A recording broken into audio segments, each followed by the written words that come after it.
Well, there you go.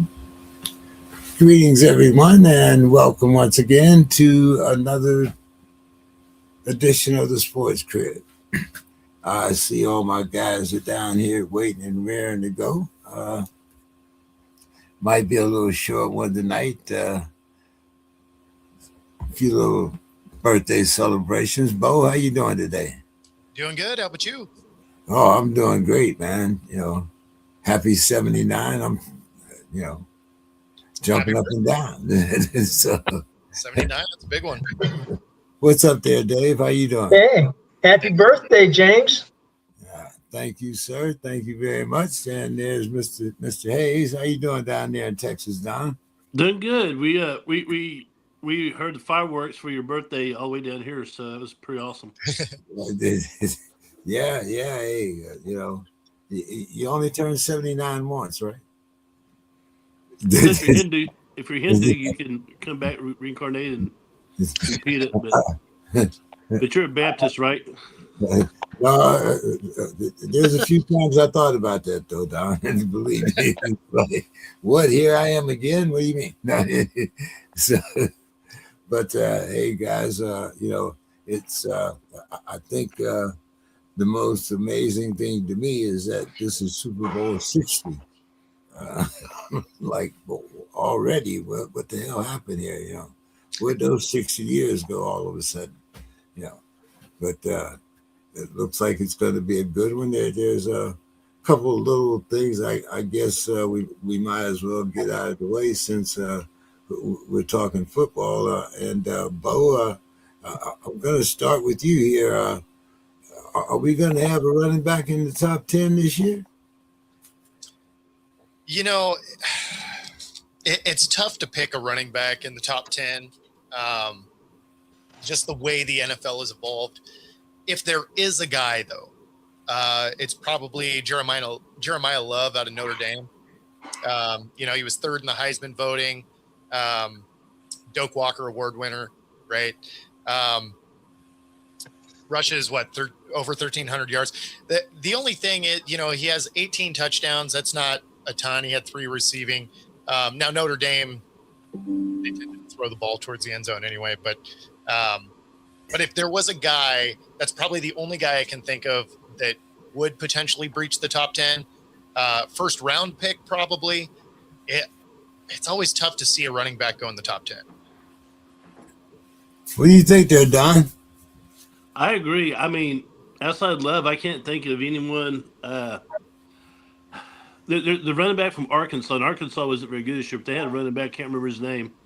But he's tough, but I mean, he's probably a third or fourth rounder, but I think Love would be the cream of the crop as far as running backs go, and I think you're going to see quarterbacks, linebackers, and linemen taken in the first 10 picks.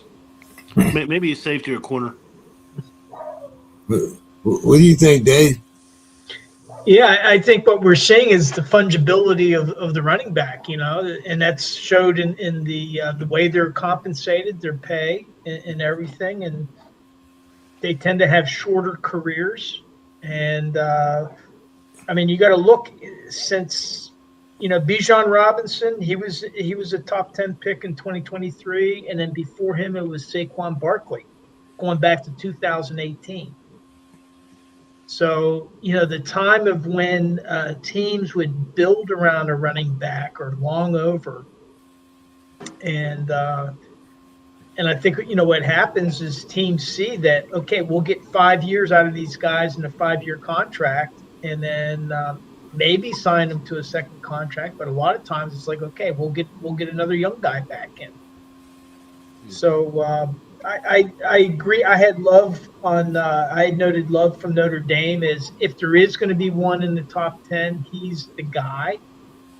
But he might be in the second half of the first round, unless there's a team really hurting for a running back. Genty went in the top 10 too, right?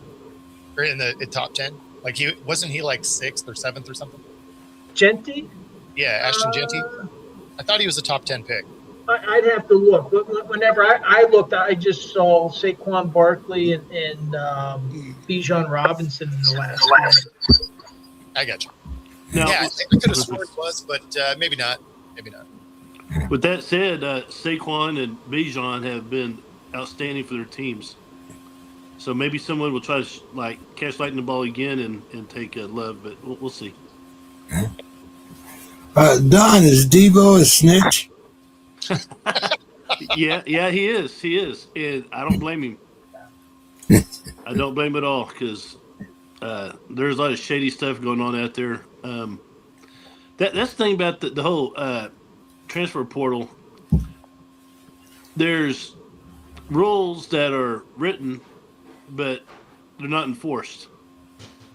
And if you have rules and laws that aren't enforced, they're worth nothing. Why have them? I mean, so yeah, I agree with Dabo. There was some very unethical things being going on, and this coach has a history of doing shit like that. And I'm glad Dabo stepped up, and I would hope other coaches would come forward and say, yeah. So shit's going on at LSU. They should just crack down on it. But I think the coaching fraternity has an unwritten rule themselves that you don't, go after other coaches. But Dabo's, I don't care. Snitches get stitches, right? That's right. Get stitches, end up in ditches. So, go to prison and become bitches. So, what's up, Bill? How you doing? Doing well. I hope you're doing well also. Doing fine. Excellent dear, my man. Thank you. We were just asking, Bill, did Dabo snitch? I mean, it depends on how you define the term. That's a low-key yes. I would say he provided information to the authorities. I think that part is clear. It depends what you mean by sex. Yes, there you go. But the definition of is. What do you think there, Bo? Yeah, I'm right there with you guys. Like, yep. Dave? Yeah, Genty, he was number 6 last year. Okay, I thought so. Running back, he was, but it's still pretty. It's not common anymore. It's rare. Yeah, running backs picked in the top 10. Right. Yeah, I mean, running backs at this point are like second rounders for your top guys most of the time. Right. So with Dabo, here I'll answer the question with the question. If I send the police a video of somebody stealing my car, am I a snitch? I mean, really. I mean, I think actually Dabo was right. Yep. If these guys were cheating, Yes. we just had a big discussion about Belichick, last week. Right. But if the guys are cheating, they're going after his players. He's a victim. Yeah. So shouldn't he have every right to call them out? Sure. And this whole thing about snitches get stitches and all this kind of bullshit. That's a problem. That's a real problem. And we laugh about it, but yeah, that's a problem. And if it would be one thing if he were making allegations that didn't have any. He was just miffed because he lost a guy in a fair competition, and then he's that would be one thing. But I mean, hey, if the guy found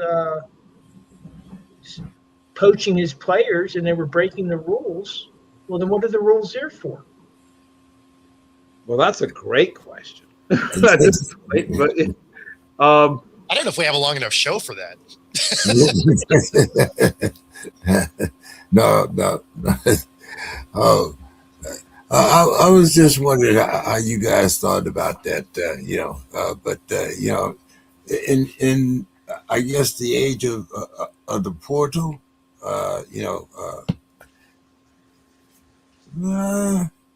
like if you, what is it? What's the old saying? If you ain't cheating, you ain't winning. cheating, you're trying. Yeah. Yeah, I think the real lesson, if there is one, is that all of the rules that used to be in place, even though unwritten ones, have changed. Yes. Right? In the old days, in the good old or bad old days, depending on who you are, I guess good old for Dabo, because there was a time when if you were a player from Georgia and you weren't going to Georgia, you were coming to Clemson, right? I mean, that was those are right. I mean, that was like maybe not 100% of the time, but 70 to 80% of the time. Everyone from South Carolina and North Carolina who was good was going to Clemson. And he would get 4 or 5 of the top 50 from the rest of the country, right? And all he had to say was, "Hi, we're Clemson." I mean, it wasn't like a very complicated pitch, right? It was like it was like he had to bolster it with a lot of other. They didn't need a PowerPoint presentation. It's like, this is Clemson. We run down here, we touch a rock, and then I send you to the NFL in 3 years. And they were like, "Where do I sign?" And it was very simple. It was a simpler time. Yeah. And now Indiana just won the national championship. So it's clear that all the things that used to be true have ceased to be true. And I'm not one of the, I mean, as has been mentioned in the past, I grew up in the home of a prosecutor, at least for a while. My mother was what's called a Commonwealth's attorney, which is because, like Massachusetts and Kentucky, Virginia's fancy, so they don't call them state's attorneys. But so I got to go to court, in the summertime. If I didn't have a sport or something to do, I would be sitting in court watching, a very disinterested. That's why I knew I didn't want to be a lawyer, because real court is nothing like television, people. But I can kind of relate to that, Bill. But right, I see exactly. I know you know. There's no like breathtaking moments where people are like, right? Never. 3 years I sat waiting for one of those. Trust me, on the other side, there was a whole lot of those. Well, maybe on the other side. But in the real world, right? And that's what we're talking about. No, the real world, not the world where Dabo lived and still wants to live, and the real world of college football. Big bank, take little bank, right? For those that are not familiar with the macroeconomics. And then to further expand, in the words of the philosopher, economist, Fat Joe, yesterday's price is not today's price. And once you are wrapped your brain around those two pillars of modern college football, that big bank, take little bank, and yesterday's price is not today's price. Once you thoroughly grasp those two things, you're now ready to plant your feet and move in a different and new direction. Texas Tech is not going anywhere. They're going to be a national contender from now on, right? Get used to it. That's like certain things have changed, and they're unlikely to change back. The idea that Texas, simply by being UT, being Texas Austin, is automatically the king of the state of Texas, and by extension of the southwestern quadrant, I'm saying it's over. But the idea they're simply going to throw their Stetson out there and just rule the day, that is over. That is over. The hegemony is over. Don, is that blasphemy he's talking there or what? Well, I see his point, because Texas, missed the playoffs this year. They're still going to be good. I mean, I'm not. Yeah, don't get me wrong, but the idea that Texas being Texas is just going to be enough. You can't just walk into a kid's house and say, we're Clemson or we're Texas. Like that part, that's dead. That's gone. And it's never coming. That's not coming back. You now have to have something to say after that. So that's the thing that makes me laugh about the situation. Like, obviously tampering happened, and he is the victim in that situation. Yes. At the same time, in the old system, of course he liked the old system, because if you were a big program, your tampering wasn't hard and not everyone could do it. Right. So you could tamper by saying, I'm Texas or I'm Georgia.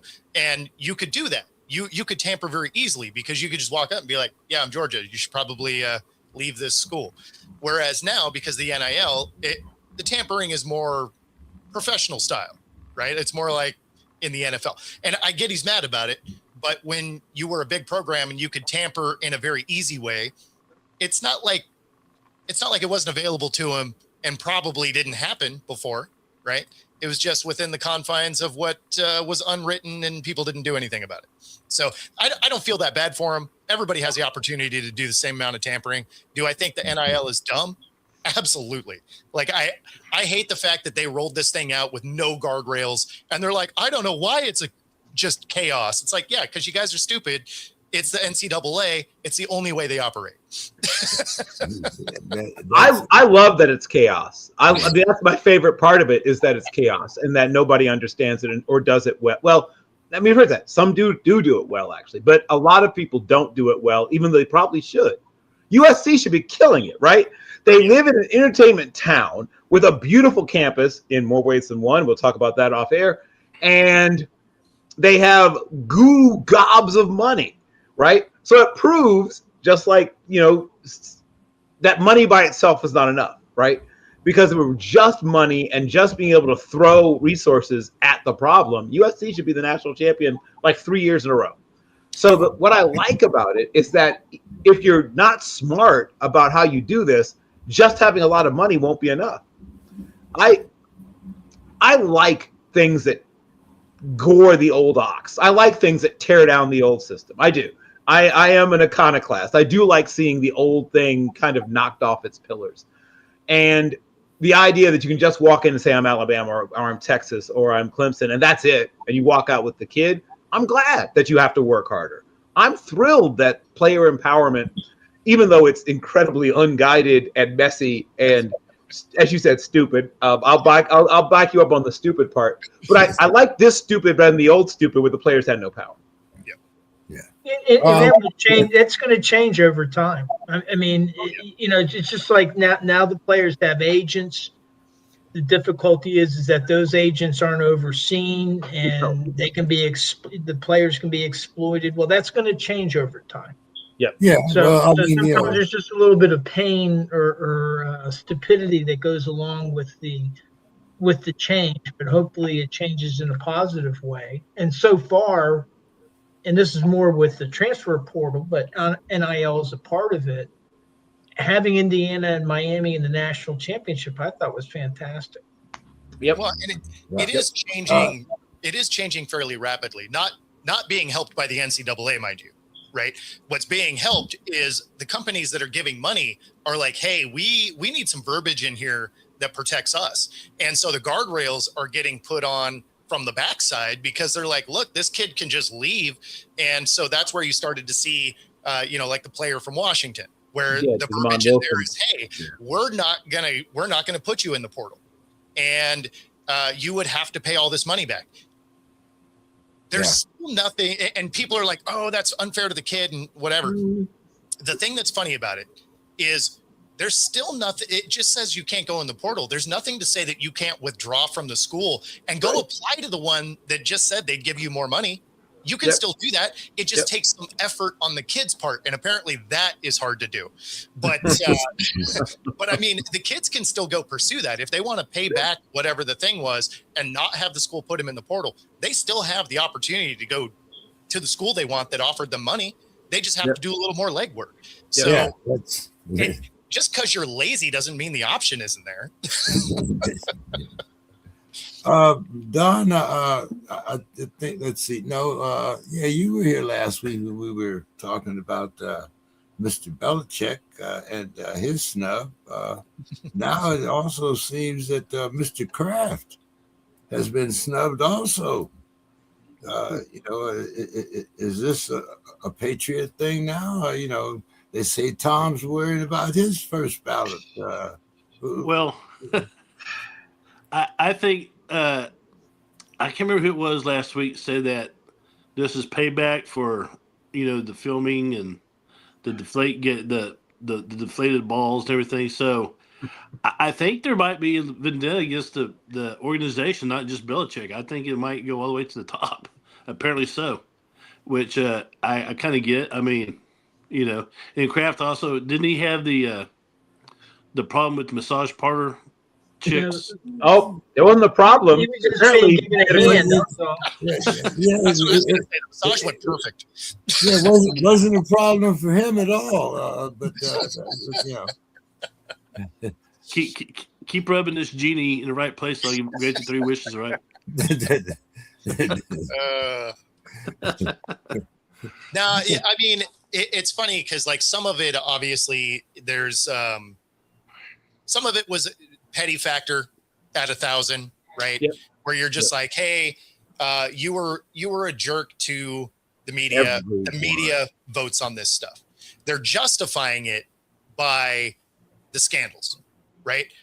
But the scandals probably aren't what happened there. It's just, it lets them justify it in a meaningful way. Obviously, you have a Colts member in the panel. So, you know, you got somebody to help with the rally cry. And the other people that are in there, they're like, look, Bill was a jerk to us all the time. You have a guy in here that was directly affected by a scandal. Sure, I'll bite. Let's keep him out. And because you have Kraft going in at the same time, if your justification is the scandal, there's no way you can put Kraft in at the same time. Otherwise, you just undermine the whole thing you just tried to prove, right? So you're going to be like, look, Kraft has to wait too because he was involved in this scandal.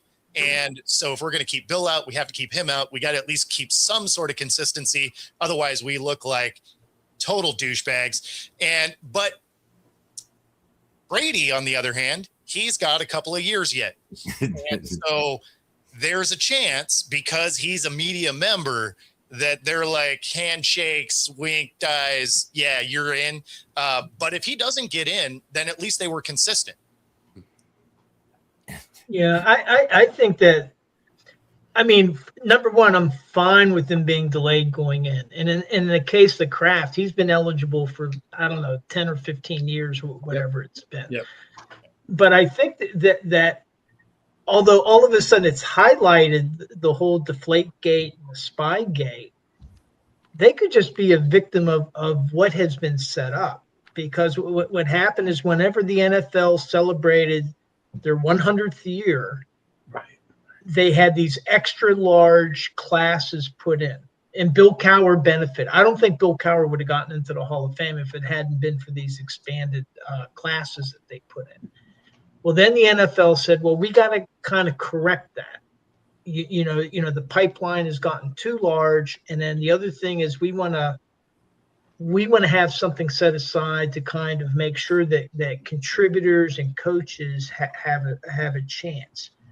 Well, what their solution is that they put the coaches, the contributors together with the players that are veteran players that are beyond the original voting.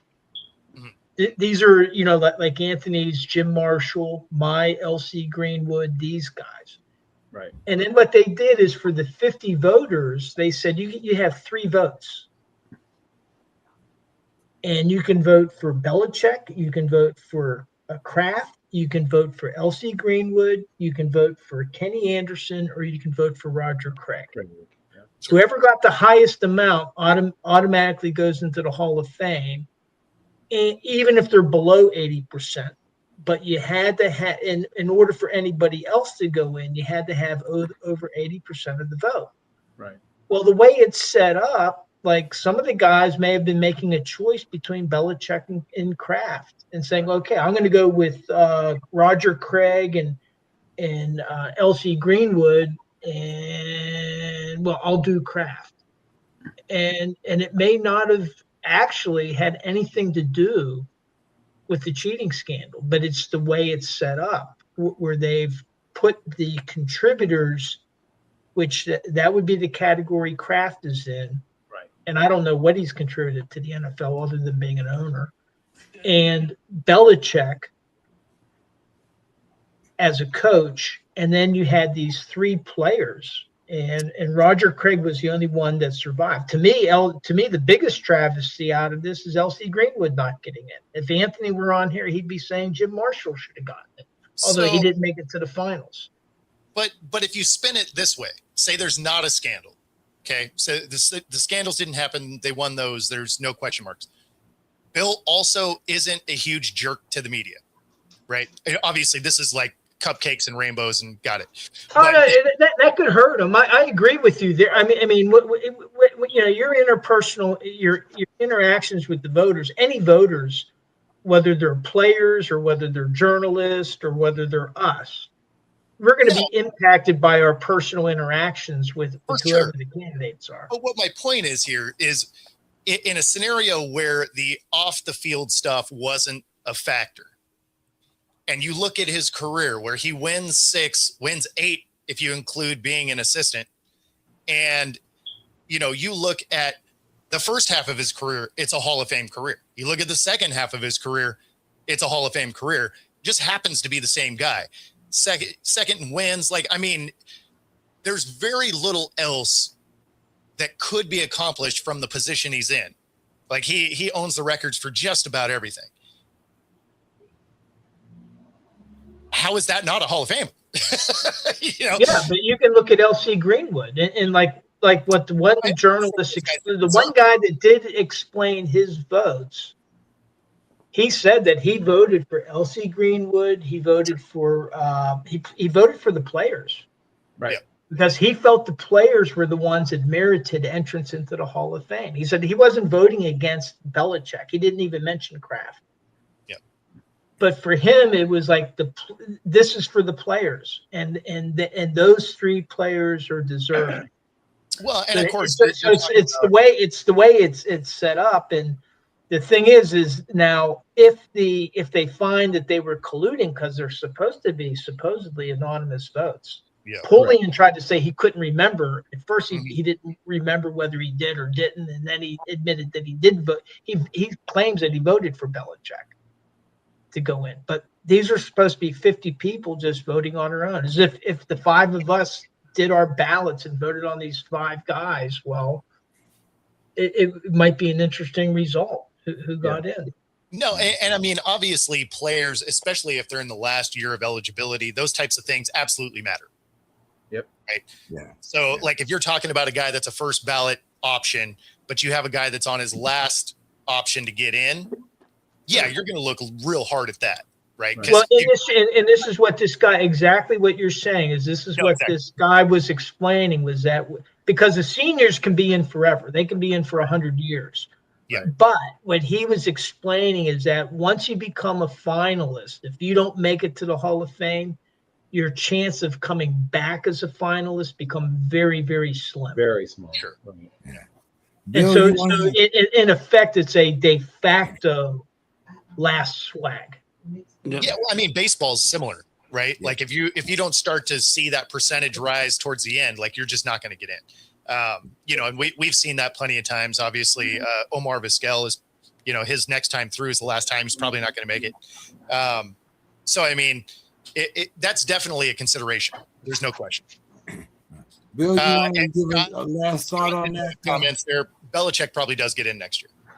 Probably, you know. Especially because of all this publicity. Yeah, and I think you know, we had said last week. It's you know, it's not that they're not going to get in; they're just not the first ballot. Exactly. Yeah. Hey, did you want me to do the Sue's Corner, James? Yes, sir. All right. Sue's Corner, and it'll be an interesting thing. Back to the Olympics this week. Last week, we talked about how those supposed paragons of virtue, the Norwegians, were caught in a pretty significant cheating scandal in the ski jump world. And now we have our, quote, lovely, friendly, everyone thinks they are great, unquote, Canadian neighbors manipulating the skeleton team selections. Skeleton is one man, basically super sophisticated, crazy fast sledding. In order to qualify for the Olympics, there is a convoluted point structure that determines not only if an individual qualifies, but how many sleds each country has in the race. Canada was in a tight spot for Olympic qualification in women's singles skeleton, at risk of losing one of its 2 quota spots. South Korea, one of the closest challengers for a second sled, had 2 athletes in the race. This was a qualifying race. In the end, Canada qualified 2 sleds for the Olympics that are going to be held in Milan Cortina, the lowest ranked country to do so. They did this by pulling a team who had no chance of qualifying at the last minute, which resulted in less sledders in the qualifying event. The less sledders you have, the less amount of points you can score toward Olympic qualification. With only 19 athletes on the track instead of 23, points for each finisher dropped by 25%, giving Canada an advantage in protecting its position as a country qualifying 2 Olympic sleds. That left other hopefuls, including American Katie Ulander, with fewer opportunities to climb the standings. Ulander won the race, but earned just 90 points instead of the usual 120. 1 week later, the final standings were in. She missed a spot on the U.S. Olympic team by 18 points. Oh, man. The shakeup didn't just affect the Americans. Athletes from Denmark, Colombia, Finland, the Virgin Islands, and Malta were all competing in Lake Placid with eyes on the final Olympic spots, and Team Canada's decision made their paths even tougher. Ulander and several other athletes appealed the decision. The International Bobsleigh and Skeletons Federation Appeals Tribunal concluded this week that Team Canada intentionally influenced the outcome of the North American Cup in Lake Placid. The report goes on to state, quote, although Canada subsequently attributed its decision to order 4 athletes not to slide in official training to concerns about the athletes involved, substantial evidence supports Ms. Ulander's contention that the move was a deliberate effort by Canada to reduce the points available at the final Lake Placid so as to protect its own Olympic quotas, unquote. Despite these findings, the tribunal is not adjusting the results to give Ulander a chance to qualify. In this case, the cheaters did win. Boo on you, Canada. And So that's in the corner. realistically, in just about every case, the cheaters win. They very rarely actually take. Like, think about it. The Patriots got to keep those rings. The Astros get to keep their ring. Like, they don't actually do anything. They're like, oh, we're going to take some draft picks. Like, cool. I still go down as winning a trophy. So, I mean, generally the cheaters have a tendency to win. Yeah. Michigan.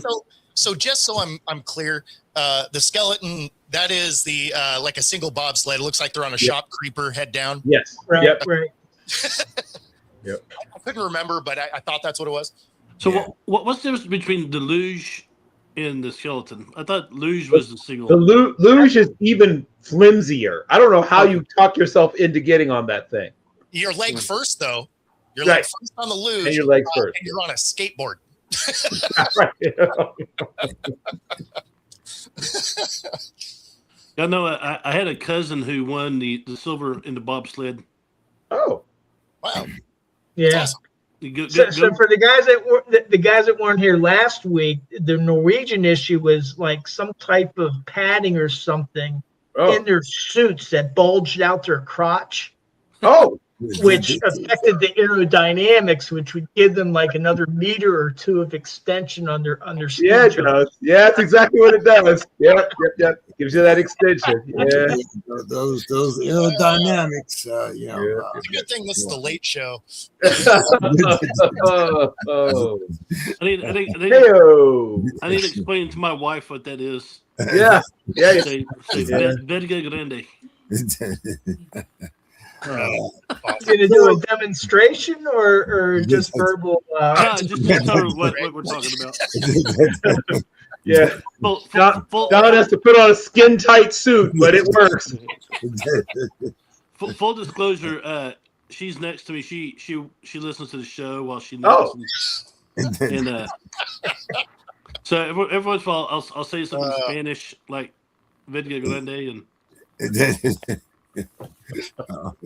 She's wondering why when you jump, you drift to the right. Little Peyronie's disease. Okay, guys. This is After Dark. Yes, it is. Oh, and speaking of After Dark, on this whole Patriots wait a year thing, these aren't even champagne problems. These are like uncut Peruvian cocaine problems. Like Right. I really cannot work up even the tiniest bit of sympathy for either gentleman. They're both going into the Hall of Fame, probably together next year. Yeah. Big whoop. 100%. Yeah. Or they're going to hold them so that Kraft, Belichick, and Brady all go in together. Yeah. I don't know if that's better or worse, but okay. Yeah, right. I think that. Oh no, no. Yeah, I think that would really go well. Oh, it'd be terrible. It'd be terrible. So, guys, thinking of things terrible here. I keep wondering how guys that are not successful keep getting jobs, but Welcome to America. So I want to talk about some of these hires here, and but before we talk about that, I'm going to talk about something that I think we all know hasn't been stellar for the NFL or anything for that matter, except for maybe the name. So they're talking about revisiting the Rooney Rule. Dave, I'm going to give you first choice at this. First crack at this because it's named after the Rooneys, of course. But just because you make a rule, there are ways to skirt around the rule, as we all know and we have all seen. What do you think would be? Well, I don't know. Do you think that there's a way that they could effectively use the Rooney Rule? Well, they have made changes to the Rooney Rule, and so number one, it hasn't changed the results. Well, I guess they can establish a quota. If you want to have a quota, okay. But the thing is there were 10 vacancies, and actually they were saying that there were no Rooney Rule hires, and that's incorrect. There was one who was Robert Saleh, who met the Rooney Rule requirements. And he was hired by the Titans as a head coach. But still, there's only like 3, with Mike Tomlin stepping away. And I'm not sure how McDaniel is classified, whether he fits that role or not. I don't know. One drop rule with Miami. So you either had 1 or 2, lost. And then one reporter. And so to me, I think what the big issue is, it's the pipeline. And I think that over time, I think that the pipeline is getting better. And like, if you ever looked at the Steelers staff for the last few years, you would see what I mean. And so, like, for example, if you look now, they've expanded the Rooney Rule to include general managers as well as coordinators. Yep. And so there were 7. The article I read says African American, but I think the Rooney Rule's beyond just African Americans, minorities. But there were 7 coaches that were hired as offensive or defensive coordinators this cycle that meet the Rooney Rule requirements. And the thing is, it's like, probably 15, 20 years ago, you had the pipeline was probably fairly lily white. You probably didn't have any coordinators that fit that description, and not many of your position coaches. So you look at, okay, the Steelers, they hired Mike McCarthy. He doesn't fit that unless you want to call him Black Irish. But then you have they hired Patrick Graham as their defensive coordinator, who does meet that. And so with these 7 guys that have been named offensive or defensive coordinators, now here's like a cadre. They're one step below the head coach, because normally you don't see a lot of head coaches hired directly from a position coach to a head coach. I think more and more it seems that the head coaches that they're hiring are pretty much have coordinator experience. So I mean, to me, I think that this should take care of itself over time. And especially when you look at the talent. I mean, I think that I'm very happy with Patrick Graham. He seems like the right fit, for the team. But I think short of, I mean, unless you want to just establish quotas, I think it's moving in the right direction. And they have made changes, to the Rooney Rule over time, which I think has helped. Well, Yeah, what's your thoughts here? Sorry, what? What's your thoughts here, Bo? Yeah, I mean, just to go on the quota end of it, that would be tough, because if there's somebody that you want, then you're potentially forced into not hiring the guy you want. I mean, so I don't know, like that's a tough area to be. But to your point, I think the pipeline is getting a lot better, right? As far as the way that the league elevates talent and the amount of coordinators that are starting to fit the Rooney Rule. I think that I think you're right. I think there is an element that will start to work its way through. Bill? Well, the eventual solution is when the decision makers are not all white, right? And the number of GMs and presidents of football operations and whatever you call it in various places has begun on a very slow but steady uptick.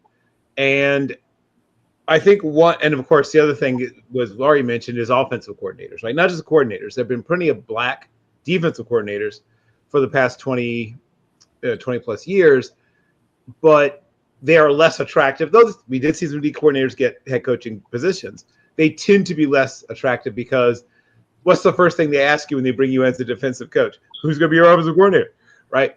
Well, not to say you don't care about who the D coordinator is going to be when they bring in an offensive-minded coach. They are less panicked. For whatever reason, there seems to be less worry about how a offensive-minded coach will deal with the defensive side of the ball as opposed to the reverse. The fear is always that if you have a great coordinator helping out your defensive-minded head coach, you're going to lose them to, of course, becoming a head coach. But like I said, back to my original point, I truly believe that when the decision makers, because I don't believe there is like this, huge amount of, conscious racism left in the NFL, but there's a lot of, implicit bias everywhere. It's not just the NFL, it's everywhere. When people say, oh, I felt like that was someone I could really relate to, or I like the cut of his jib or whatever, it's more often than not, I can see a lot of myself in him. Like that tends to be someone that does resemble you, if not physically, then at least culturally and background and things like that. And so unless and until we do have that, slow, steady groundswell eventually flip. So we see if we can get to maybe even, in the 25 to 33 percentile range of the general managers / whatever you want to call them in your particular organization, decision makers being something other than, white guys who went to, Stanford MBA or, the Booth School in Chicago, or, there tends to be a type, right? You have the bean counters and the football guys, right? There's the Jason Lights, right?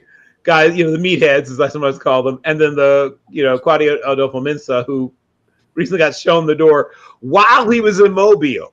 I was like, wait a second. I was there. I was looking at him literally on the sidelines the day before he got the heave-ho. It's like, oh, wow. They couldn't wait for him to get back. But yeah, the fact is that that's still the main impediment, right? It's not, talent helps, but until the decision makers are able to see you as someone that they can feel comfortable with, for lack of a better putting it. No matter how impressive you are, you're not going to get the job at the same rate as someone they do feel that connection to. What do you think, Don? Yeah, well, that's a good point about how, the management has to change, for it to trickle down to the coaching. But I think it's step further. I'd like to see, like, the Rooney Rule extend all the way up to ownership. Now, I know there's some minority owners that have full control of the organization. What's it called? Part owners, I guess. Managing general partner. Yeah, general. Yeah. So I think that would help too, just have more of that in the ownership. And then, of course, GMs and presidents, of course. But, a lot of times director of scouting, those things can easily trickle down to, the coaching aspect. Okay.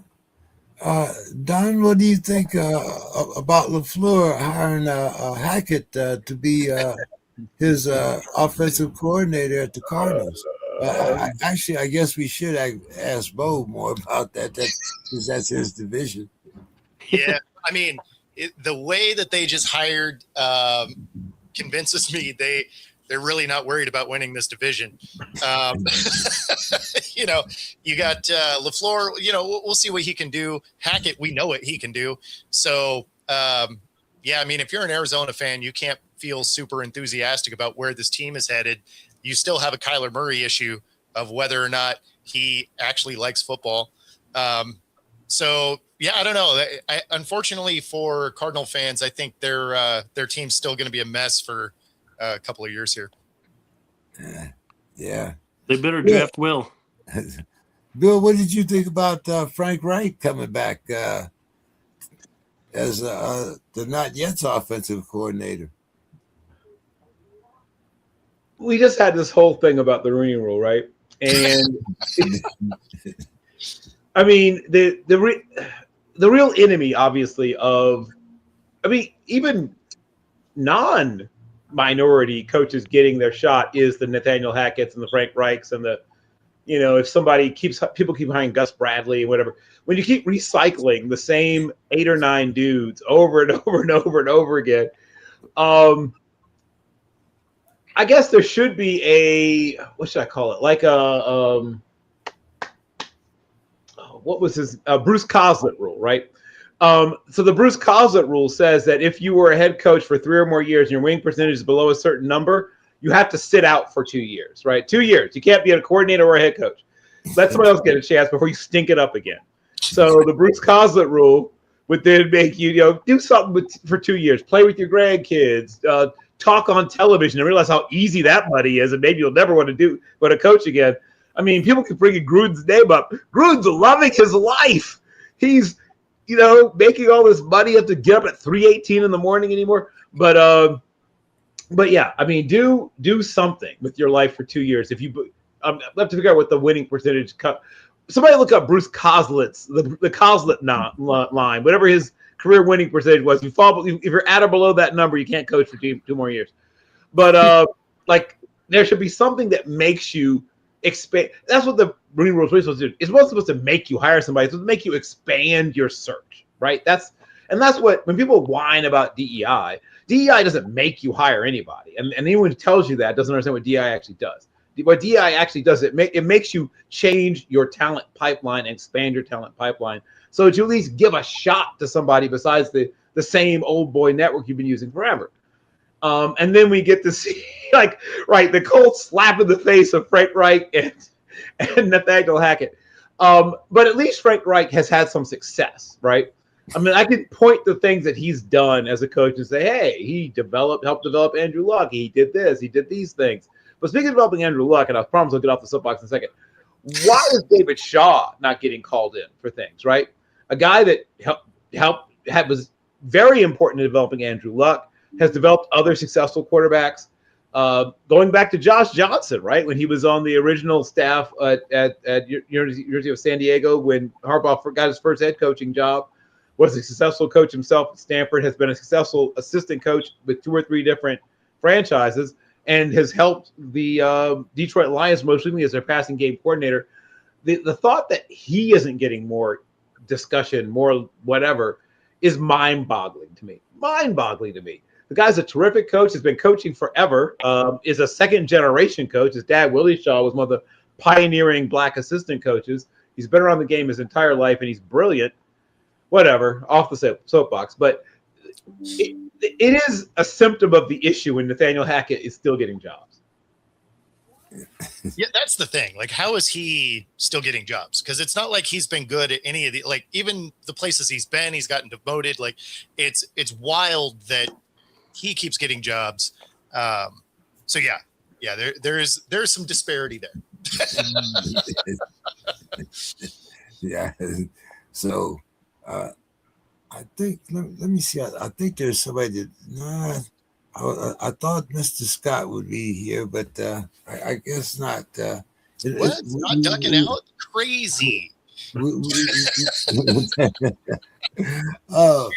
So Dave, come on now. You know I need some explanations here. I don't know about the rest of these guys, but you got to talk to me about some of the hires here, because we talked about last week. To me they're all 5-year band-aids, but kind of explain to me what's going on within the organization. I heard you and the guys talking the other night for a minute there. So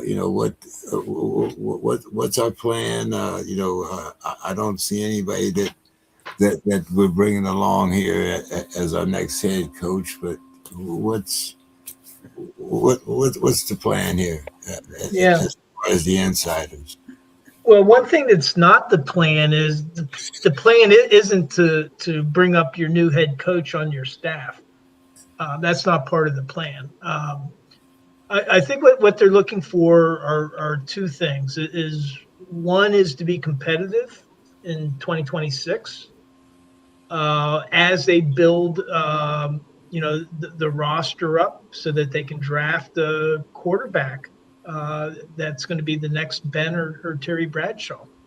So those are the two immediate tasks at hand: is identify a quarterback and remain competitive while you're doing that.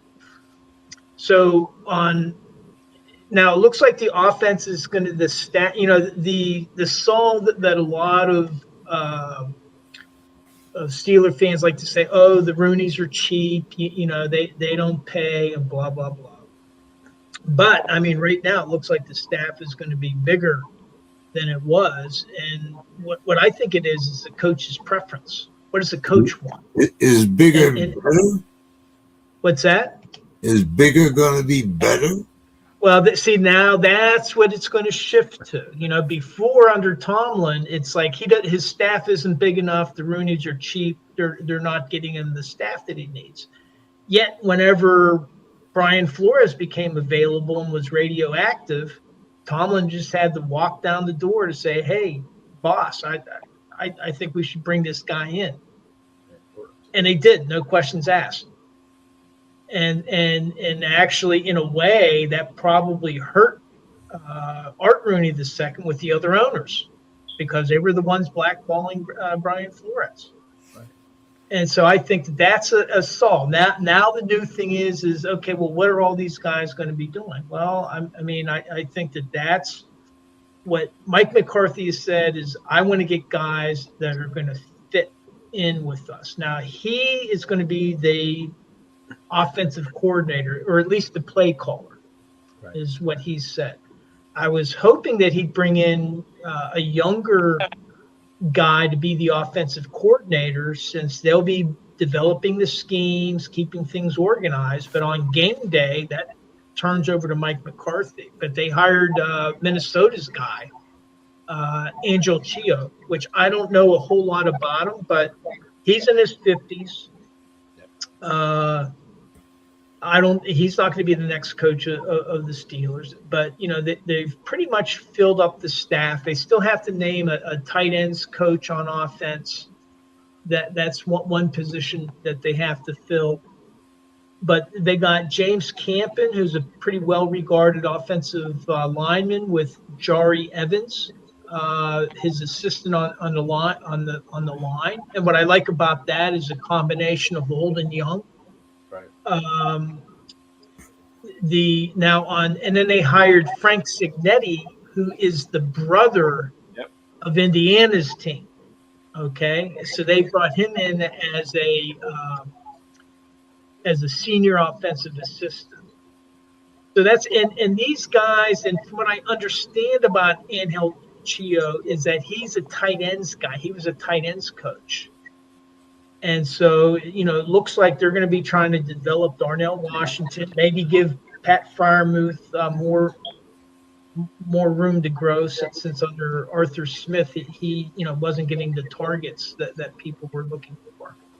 Now, really, the most important coordinator to me is Patrick Graham on defense, because even when you listen to Mike McCarthy, he calls the defense them, not us. And he says us or we, he's talking about the offense. When he's talking about they, he's talking about the defense, which means that Patrick Graham is going to be running the show. And what I've heard about Patrick Graham so far, I mean, he was with the Raiders. And, if you look at their record, it's like, oh, man, they hired that guy as a defensive coordinator. He sucks. Just like, you're talking about Reich and Hackett and these guys. Well, the thing is what material did he have to work with? And he had Max Crosby. Well, what did he have beyond Max Crosby? He took Robert Spillane, who was a special teamer with the Steelers, and he turned into a starting linebacker who was the captain of their defense. And the thing that I especially like about Graham is his philosophy is adapting his scheme to the offense that they're playing, as well as to the talent that he has on the roster. So in other words, he's not stuck on a 3-4 or a 4-3, or hey, I'm gonna run this defense all year.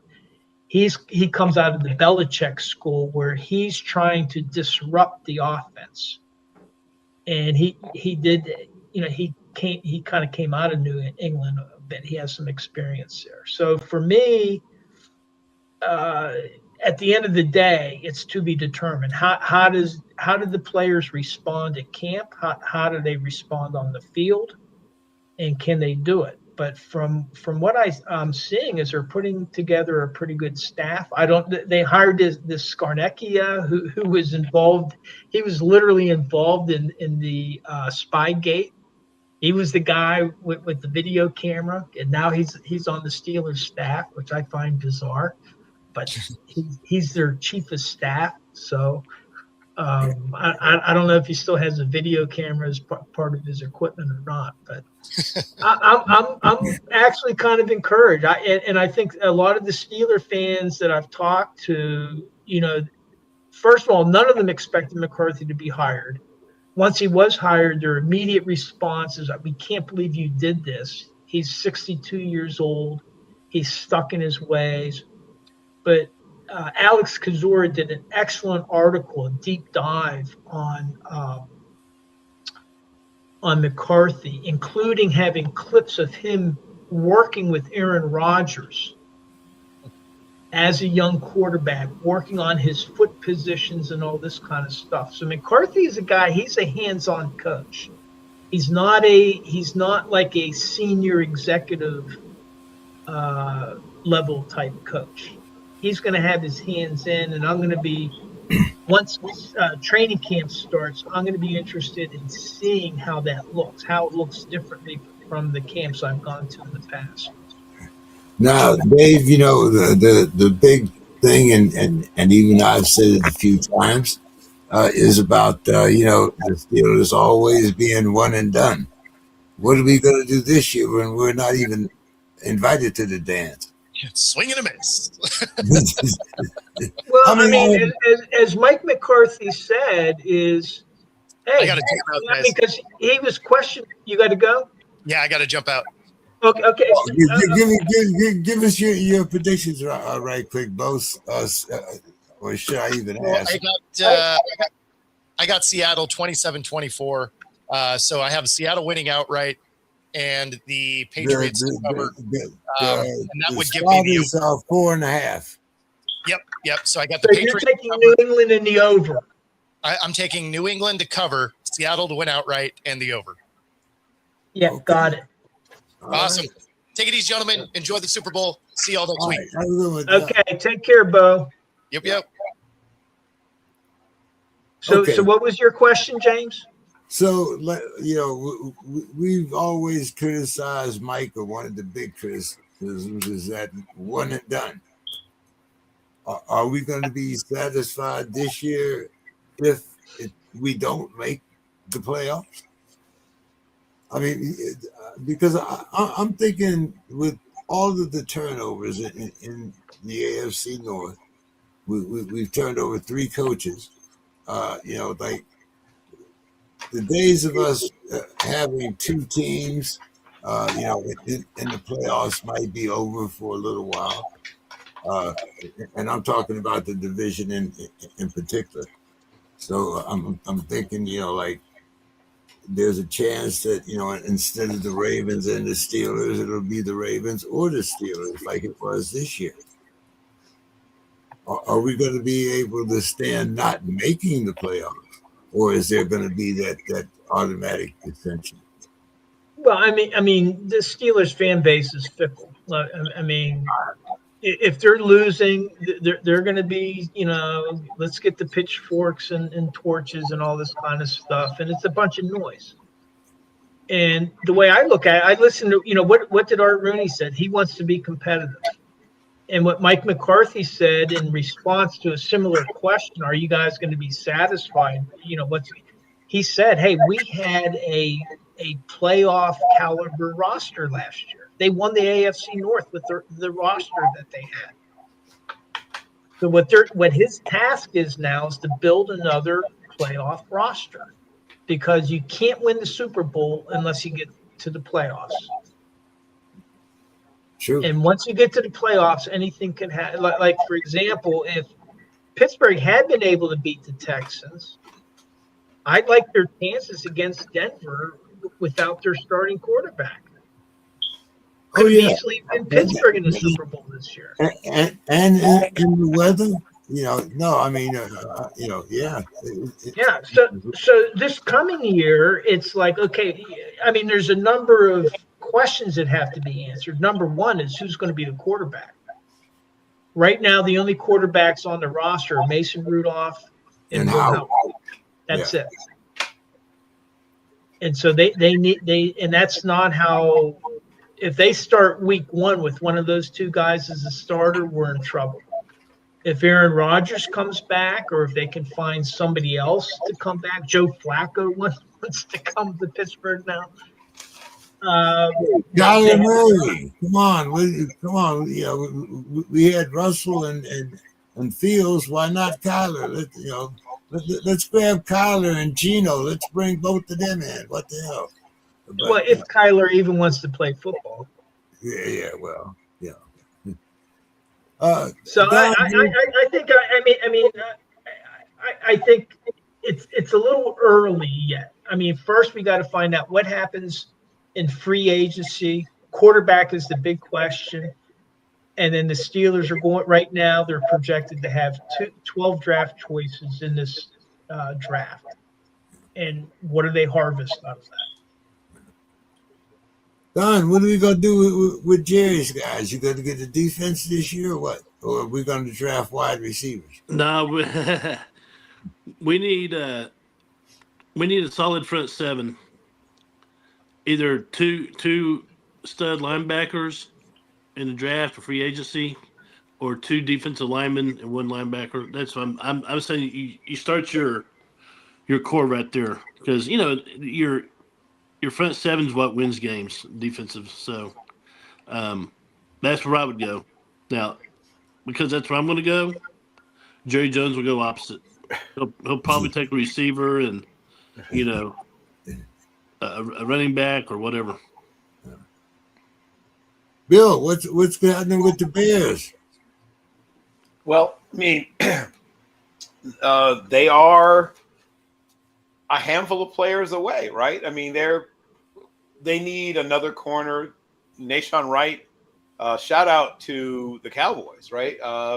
Former Oregon State corner and former Cowboys corner Nahshon Wright had the season of his life, being, I would say, maybe not quite an all-pro, but I mean, back when Pro Bowl meant something, he had what I call a Pro Bowl season in the old days, meaning that like honorable mention, all NFL level corner. And, some of that goes to the coaching staff. Some of that goes to Mr. Wright working on cleaning up his footwork and, being able to react more quickly because he's 6'2" and 7/8 with long legs. And so, I mean, while you love the length, he was really slow to uncoil and come out of his breaks earlier in his career, both at Oregon State when he was part of probably the tallest twin brother corner tandem in the history of football, right? When Rayshawn and Nahshon Wright were the corners at Oregon State. One of them slightly over 6'3", the other one almost 6'3". The fact is that they need, another guy back there. Kevin Byard, another free agent acquisition, balled out, but I don't know how much longer he can do that. They might need to address that in free agency or in the draft. They still have to build quality depth along that offensive line, but most importantly, they need a mismatched pass rusher. A guy that makes you game plan for him, whether that person is someone they find in free agency or in the draft, or maybe even double up. That's the biggest thing that they're missing. They have two talented young tight ends, two talented young wide receivers. They have a very talented young quarterback. The offensive line improved this past season, partially, I think, due to being coached differently by, Coach Johnson and his staff, and partially due to just improvement. But they still need more quality depth there. But they're this far away from being a Super Bowl team. Okay, well, we'll see. Dave, let's see, we're down to the last game. You and Reggie are tied, I think you said? Yeah. 14 points apiece. Okay, well, Bill, you want to give your prediction and final thoughts? I will give my prediction and final thoughts. My prediction is I'm going to take Seattle, and I'm going to. It's Seattle is given 4.5 to the Patriots, and the over/under is 45.5. I will take Seattle on the under. I think it's close. I think it's just misses. I think 44 is the number, so they just end up just under the number. And I feel like the games will be close, 2-3 points, but then something happens towards the end, maybe a tip ball interception while the Patriots are attempting to come back or something, and that gets returned for a cheap one at the end. So I think they end up covering the number, but just barely, very late in the game. But my final thought, of course, is this is black. There was a tiebreaker that James included. Oh. How many passing yards will the winning quarterback have? 244. But now, who will be the winning quarterback? Well, you didn't ask that. No, but now, okay, so now I kind of already did since I picked Seattle and under, so I'm saying that. The winning quarterback might have less. It's possible. But Sam Darnold, 19 of 29 for 224 yards, 2 touchdowns, 1 interception. Okay, I think that's pretty specific. Okay, go ahead, Bill. Black Football History Month, right? So if you follow me on Twitter, you are aware of my Black Football History Month tweet series. I've talked about people like Ray Kemp in the past. I recently wrote about Fordham's first black athlete who also was a quarterback. In fact, was part of a rather unusual quarterback tandem that led the NCAA in passing together as a unit. Interesting enough, they would split about 2/3 to 1/3, roughly. And then he later played in the CFL, but not very long. In fact, he was right after Willie Thrower, someone who's come up before on this show and in my Black Football History Month tweet series. Willie Thrower was in the CFL literally just weeks ahead of Vince, or which name you know him by, who eventually became a successful entrepreneur in Canada and was the first black and one of the first McDonald's franchisees, period, but the first black McDonald's franchisee in Canada. Had several successful McDonald's franchises in Canada and actually did quite well for himself financially with his Fordham, degree and background. But I read about Lou Montgomery recently as well, who broke the color line at Boston College, and like so many black athletes, ended up being left behind on those games below the Mason-Dixon line, including the Sugar Bowl that they were invited to. And there's a very famous picture of him sitting by the radio, listening to his teammates, quote unquote, cheering them on, undoubtedly dying inside. But Frank Leahy, who later went to Notre Dame, was actually the coach at Boston College at the time, and always talked about regretting not, sticking by his player, not standing up for his player. But that was the way things were in those days. But so if you're into black football history, if you go to Twitter, X, whatever, and just, put hashtag Black Football History and click on it, you will see years worth, because I've been doing this for years now, years worth of things I've written about Black football history. You'll see about Jerome Brud Holland. You'll see stuff about Jesse Jackson, his days as a college quarterback. You'll see stuff about, obviously people like Jackie Robinson, Larry Doby, who was a terrific football player. But many people think basketball is actually Larry Doby's best sport, and he was about to go play for the Harlem Renaissance when he got the call. Right, he was taking college classes and playing Negro League baseball, not really part time, but he was a complicated man. He had a lot going on. Larry Doby did. Bright guy, interesting guy, multi-talented, and wasn't. I don't think baseball was his favorite sport. He was really good at it, but I don't think it was his favorite. I think he really loved basketball. He really liked football a lot. And I think he just happened to be really good at baseball. And so he had been sort of not non-committal, but he hadn't fully committed to baseball. And then when Jackie makes it, I think that made him really focus on baseball at that point. But yeah, so if you're interested in Black football history, so if you click on the Black Football History Month or even just Black football history, you'll see a bunch of tweets that I have probably over a decade now at this point about basically almost anything that's happened in the history of Black football. All right. Hey, I'll have to check that out. But Don. Yes. So I'm going to go Seattle and the under. I think May for I think the injury report on the quarterback for New England May. I think he's had some injuries, so I'm going to go Seattle anyway. But I'll go Seattle in the under. I'm going to say the winning quarterback, which would be Darnold, will probably throw, I don't know, 240. How does that sound?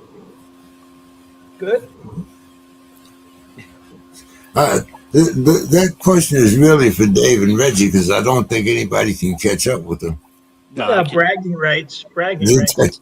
Yeah, I'm just in it for the shits and grins. So there you go. Yeah. I'm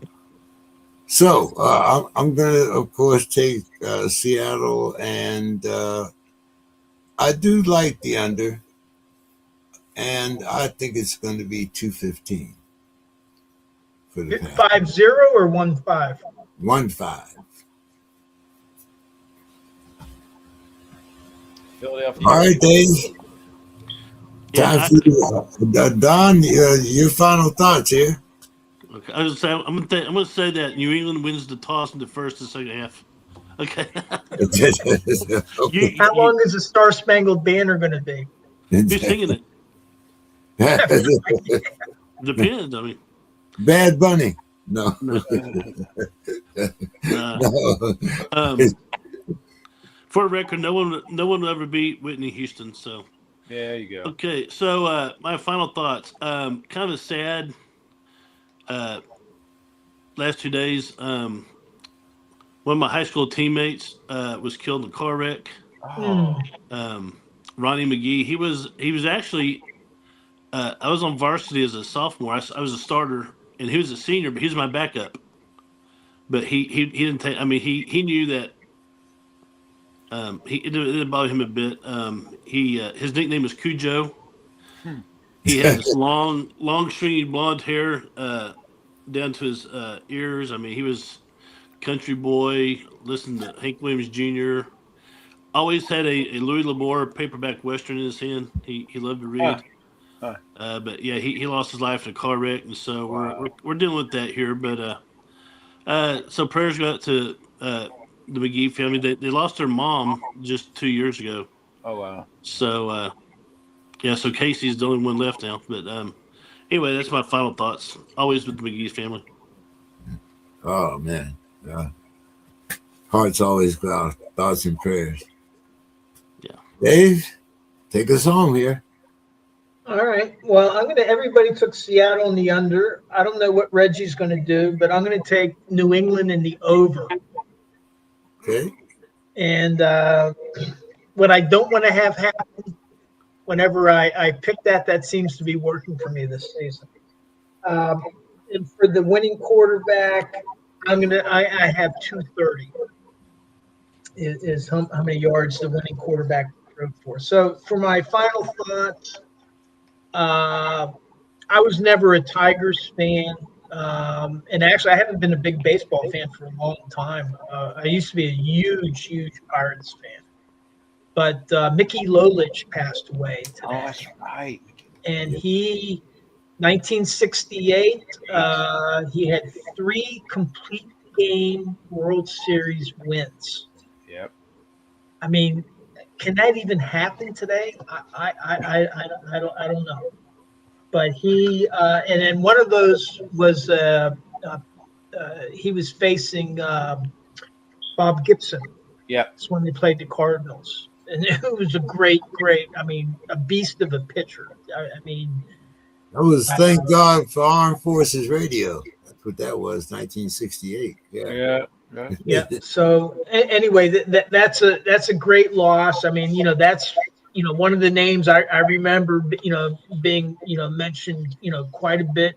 But he might not have been the well. He was the left-handed pitcher, and for a while there, he led the league in all-time strikeouts. Yep. And I think he's still number 5 for left-handers, I think.